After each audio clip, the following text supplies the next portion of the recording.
Kasi ayoko ma-stress or makarinig ng kung ano man.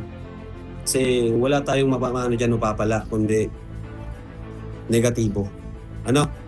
Kaya payo ko sa inyo, mga Kalingap Angels, hayaan niyo po sila, huwag niyo silang pansinin. Ano? Ang importante kami, andito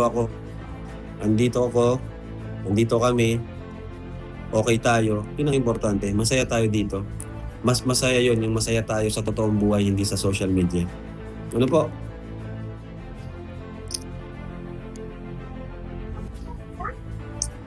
Yeah. Kasi once na panoorin nyo yan, hindi nyo talaga maiwasan magpara-comment dyan. Siyempre, nagkakaroon kayo ng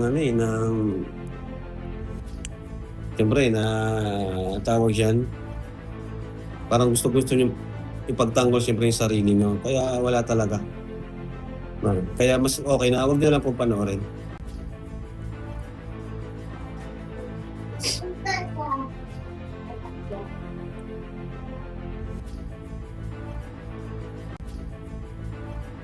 Yes po, mamaya, bukas, Rachel and Viancy with ako.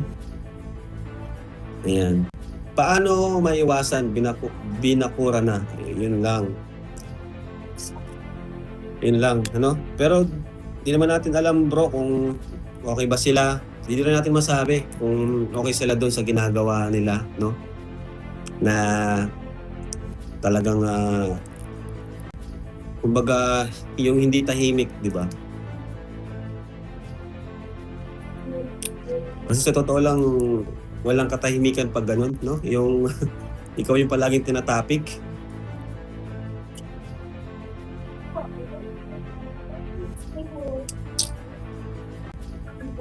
Ayan. Good morning at isang mapagpalang araw po muna muli sa lahat mga balbas natin. So muli papatibaling yung video upload tayo ngayon at reaction mga balbas natin. So dito nga po ay mariing sinabi ni Kalingap Rab na ito pinakamagandang payo mga balbas, no? So sa lahat ng mga Kalingap Angels, hindi ito lahat, hindi lang sa mga Kalingap Angels ito, no? Siguro pati na rin sa mga nag-uploads or nagbibigay ng kumbaga, di ba? Kasi iba syempre nasasaktan, di ba?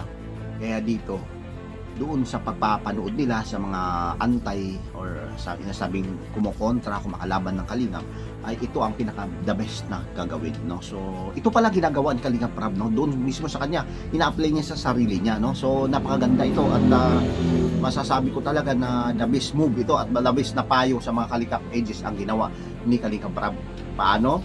Para hindi na masaktan ang damdamin ng bawat Kalingap Angels or viewers man, or not viewers, pamilya ng beneficiary katulad nila nanay, no? Katulad ng pamilya ni ito, bibigyan natin halimbawa dito kay Viancy, mga balbas natin, no? So dito ay hindi na karapat dapat ng panoorin ang mga nagla-live, nagba-vlog ng negative, no? Kabilang sa mga nandito, mga balbas, madalas ngayon, yung kanyang tiyuhin, ito Kalingap Rab, si Kuya Brooks. Kay Kuya Brooks lang naman din, ay real talk lang din daw sa kanya, no, mga balbas, no? So, yung sinasabi niya dito ay, hindi kasi pwede na mamamangka tayo sa kabilang, sa dalawang ilog, no? So, mamili ka daw, no? So, yan, nagla-live na naman si Kuya Brooks kagabi, pero, no, mga balbas dito ay medyo hinahon na siya, which is maganda, no? Sinasabi niya dito. So, meron tayong mamaya-maya na konti yung kay Kalingap Rab. Dito muna tayo kay Kuya Brooks dahil meron binanggit yung mga viewers na naman, no, doon at nagkomento doon sa comment section, mga balbas. Ano ang sinabi, ha?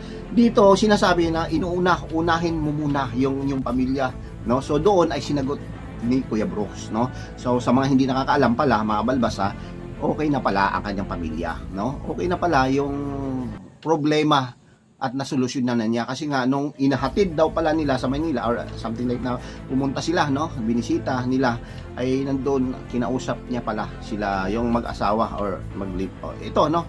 Pero merong binanggit doon si Kuya Brooks na medyo nakaka-offend na naman yung sinabi niya. Hindi niya kasi medyo iniisip yung kanyang sinasabi, no, medyo agresibo daw yung babae kaya nagkaroon ng ganun, no. mali na term yun, no, Kuya Brooks, no? Dapat hindi mo sinasabi yun kasi masakit para kay Ma'am Jenny, no, yung sinasabi mong agresibo.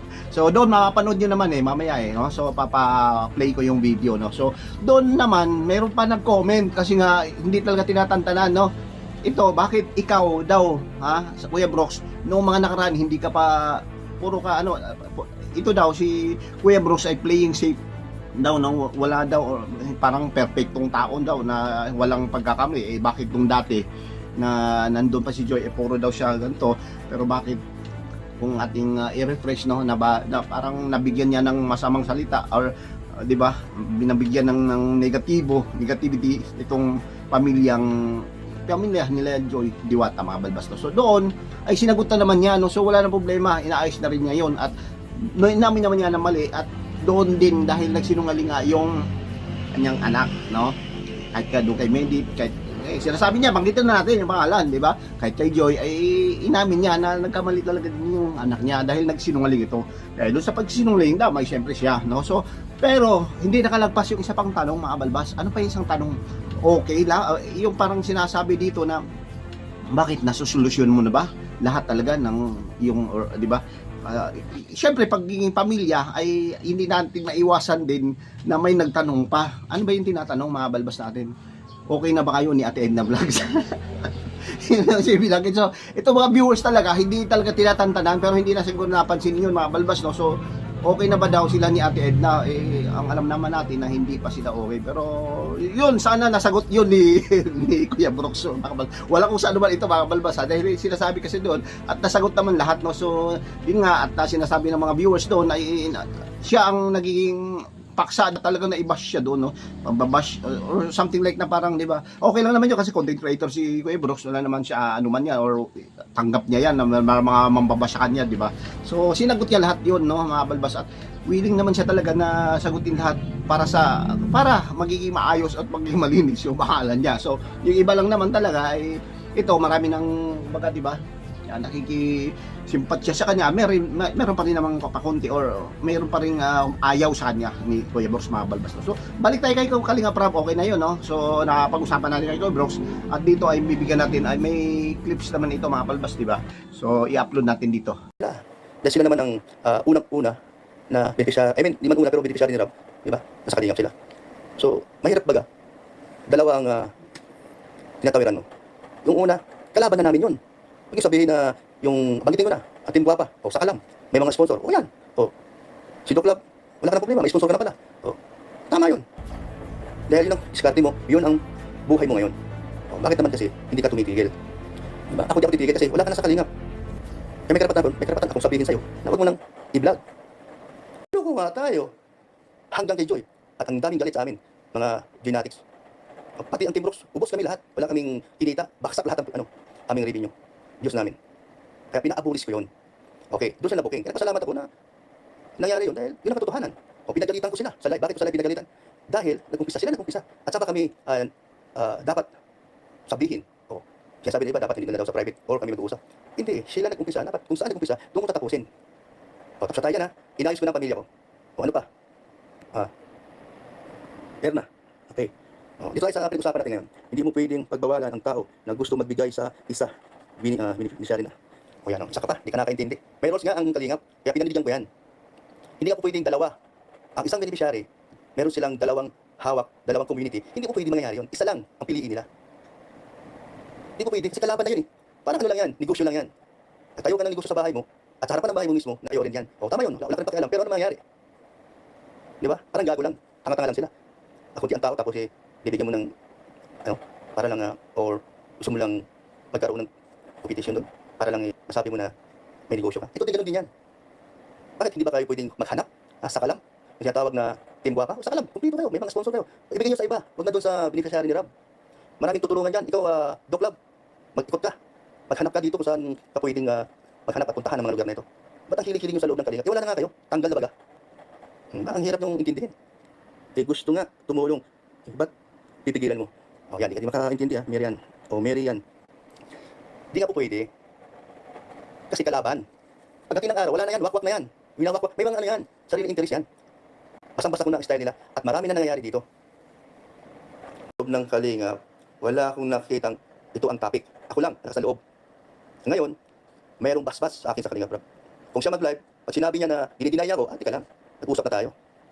Kasi ayaw ko mapapahiya sa mga sinasabi ko, tapos i-deny niya ako. May pinag-usapan kami. Ang sabi ko sa kanya, ako at tagapagtanggol ng Kalingap. Dahil, example na lang ito si Doc Love. Nagbanta siya. Sino ba siya para bantaan? Ang scout, na-scout niya. Na hindi siya titigil, kahit anong oras, pwede niyang i-vlog. Anong oras, mag-live siya, pwede niyang itapik. Tika lang, mayaya ka naman. Wala ka na sa Kalingap. Yun lang ang aking pinaghahawakan. Kaya nga, sinasabi ko nga, nung nakaraan na nagkaroon ng ribbon cutting, si Chacha, sabi ko, wag kang magbabago. Huwag kang makawakwak. Dahil ganoon ang ginagawa ng ibang mga anti-Kalingap or hindi pa siya anti, nasa loob pa ng Kalingap, sponsor man o ano, nakikiramdam lang yan. Sino ang nauna? Kalingap. Kayo, gusto lang yung agawin, iwakwakin. Anong dahilan?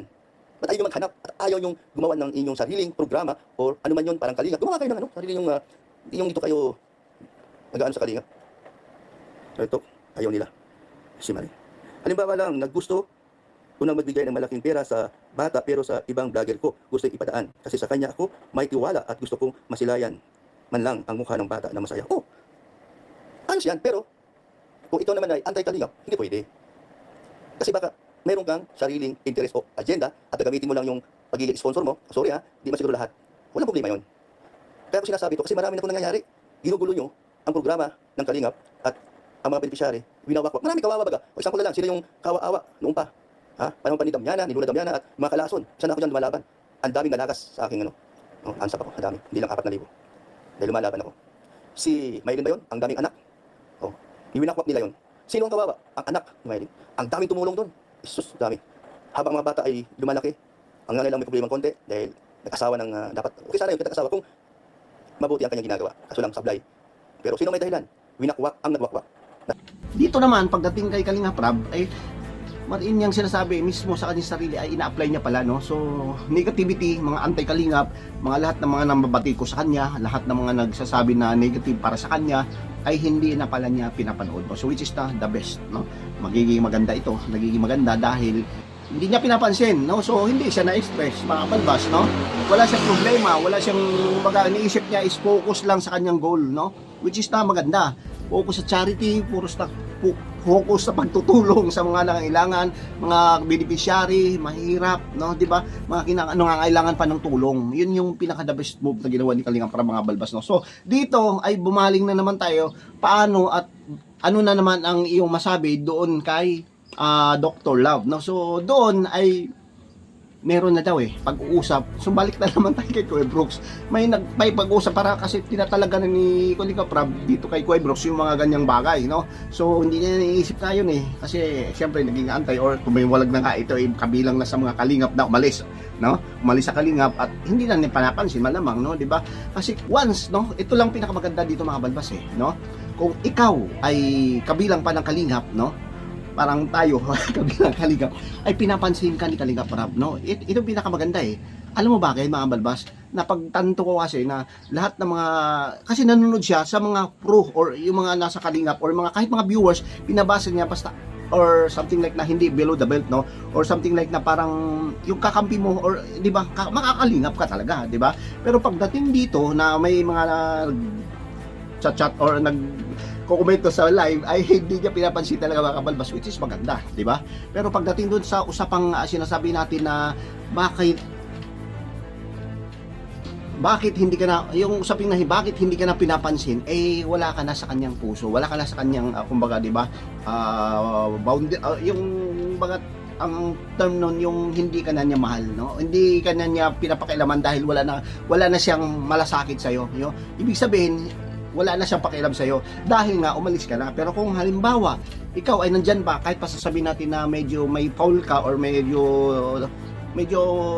may mali ka at inaayos ka or pinagsabihan ka, ayun, katulad dito kay Kuya Brooks, di ba? At lahat naman nagla-live ng Kalingap, no? Na pinagsabihan na wag na mag-live kasi wag bawal na i-content ka itong Mataler family, no? At lahat ng mga negative or wag na kahit na mga anti-Kalingap, wag na reaction, wag nang bibigyan ng, di ba? Kumbaga pag re-reaction ay yun dahil ano yun no? Parang kumbaga mahal niya at may malasakit siya doon sa mismong nagba-vlog, no? Doon sa mismong nagla-live, no? Pero kung ikaw at once na hindi ka napapansinin ay parang galit na yan si Kalinga Prab sa totoo lang mga balas. Naging real talk lang dito si Kalinga Prab. So, ipalit-ulit na yung sinasabi na ang kulit, no? Wag at bawal talaga daw na i-vlog na or i-content itong pamilyang ito dahil okay na ang lahat, diba? Pero mayroon pa rin iba na kaya napuno na rin ito si Kalinga Prab. Hindi naman to tao lang din si Kalinga Prab at napupuno rin. Katulad din ni Love Beyonce, no? Na kung halimbawa ikaw ay may mga nambabatikos at nakikita at napapanood siya ng komento, ay hindi ka talaga at hindi mo maiwasan na magko-comment dahil napuno ka na, no? Hindi naman at parang hayop tayo na halimbawa ikaw ako, no, di ba? Ikaw ay nag-alaga ng isang kabayo or kalabaw. Pag ikaw pinapalo mo yung kalabaw, ay may tendency talaga na sisipain ka niyan kung pinapalo palagi yan, di ba? Napupuno rin ang mga yan. Parang tayo din yan, di ba? Parang hayop din tayo, di ba? So, yun po, yung sabi ko dito na kung napupuno na nga, ito, ay magsasalita talaga ito, no? So, nasaan na ba tayo? Nawawala yata ako. So, dito, the best talaga sinasabi ni Kalinga Prab dito, no? Na minsan niya sa mga Kalip Angels, kahit na hindi sa mga Kalinga, sa lahat to pangkalahatan niya sinasabi niya na wag na at baliwalain na lahat ng mga antay na yan at yung mga hindi nagsasabi na or mga nagla-live or nagre-reaction ng negative para dun sa mga antay, no? So, yun po. Or yung mga antay na nagbibigay ng reaction sa mga Kalingap kahit sa kanya, no, ay binabaliwala din niya. Okay? At Kuya Bal, kahit sa sino pa man, no, mga balbas. Pero dito kasi, ito kasi yung kung meron kasing ganito, no, batuhan at pahabaan ng ihi mga balbas, may mga kasi for the views lang talaga iba dito, no, for content only, no. Pero pagdating sa may mga okasyon ay nagsama-sama yung mga yan, no.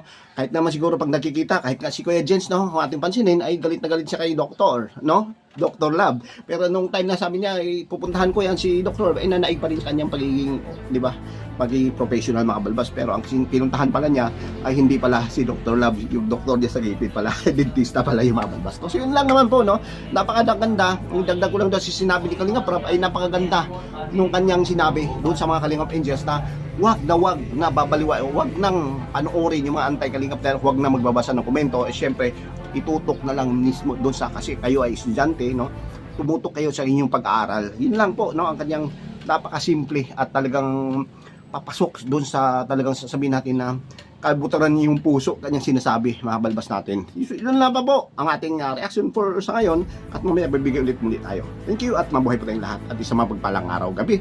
And like, share, ang mga nakagusto sa channel natin ay hit na po ang notification bell button, okay? At para upload din natin ang mga video ay inyong mapapanood natin. Okay? Thank you, God bless at mabuhay po tayong lahat. Bye-bye!